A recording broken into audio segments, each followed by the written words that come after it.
Late last year, mysterious drones appeared near Volkel Air Base in the Netherlands. At first, it looked like a local incident, but a brand new report says the drones did not come from land, but from vessels in the North Sea. Ships linked to Russia's Shadow Fleet launched drones toward Volkel Air Base. On November 21st, between 7 and 9 in the evening, Dutch military personnel saw up to 10 drones above Volkel Air Base. They opened fire from the ground, but the drones were not shot down. No wreckage was found, and Volkel was not the only airbase. Around the same period, drones were also reported near Gilze Ryan Air Base and Eindhoven Air Base. At Eindhoven, drone activity even disrupted air traffic. At first, these looked like separate incidents. But a new report from the International Institute for Strategic Studies says they were likely part of a wider Russian drone campaign across Europe. The report looked at 144 suspicious drone incidents near military bases, airports, energy sites, nuclear facilities, and other sensitive locations.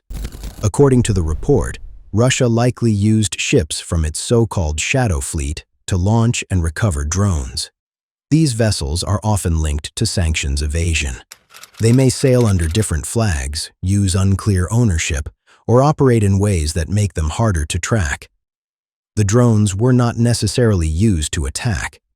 They appear to have been used for surveillance, to map sensitive sites, and to test how fast Europe could detect and respond. In the case of Volkel, the report describes it as a failure of air defense. Drones appeared above a sensitive military base. Soldiers fired at them, but they escaped. That does not mean every drone sighting was Russian, and it does not mean every object in the sky was a hostile drone. But the pattern is what makes this serious. Small drones are cheap, hard to detect, and difficult to stop.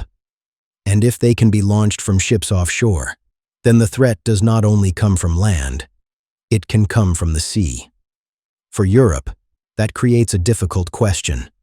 How do you protect air bases, airports, and energy sites against drones that are small, cheap, and hard to stop?